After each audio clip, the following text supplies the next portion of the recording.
Minsan, ang isang simpleng pag-amin ay nagiging simula ng isang kwentong hindi inaasahan. Sa isang panayam, tinanong si Eman kung sino ang artista na kanyang crush. Walang pag-aalanlangan, agad niyang sinabi ang pangalan ni Jillian Ward. Para sa kanya, si Jillian ay hindi lang maganda, may kakaibang charm at kabaitan na talagang hinahangaan niya. Hindi niya akalain na maririnig iyon ng mas maraming tao, at lalo na darating ang araw na personal niya itong makikilala. Sa isang episode ng KMJS ipinakilala sila sa isa't isa ni Jessica Soho. Halatang may kaba si Eman nang makita si Jillian sa harap niya. Para bang hindi pa rin siya makapaniwala na ang crush niya ay naroon mismo, nakangiti at kinakausap siya. Si Jillian naman ay nagulat at natuwa. Nakita niya ang pagiging totoo ni Eman, walang arte, walang pagpapanggap, isang taong marunong humanga ng may respeto.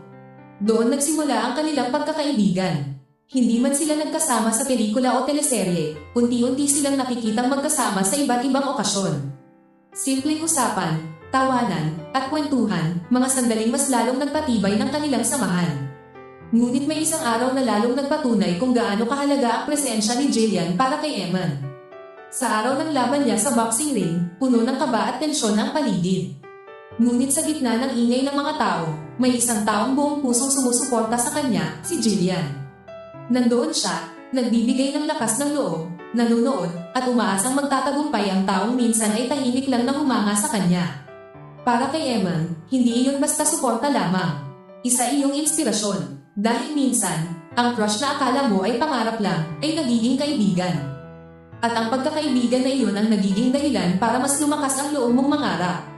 Hindi man alam ng marami kung ano ang kahihinatnan ng kanilang kwento, isang bagay ang sigurado. Nagsimula ito sa isang tapat na paghanga, lumalim sa isang tunay na pagkakaibigan, at maaaring, sa tamang panahon, maging isang pag-ibig na hindi inaasahan. Dahil minsan, ang mga pinakamagandang kwento ay nagsisimula sa simpleng tanong. Sinong crush mo? At sa isang pangalan na binanggit ng buong puso, Jillian Ward.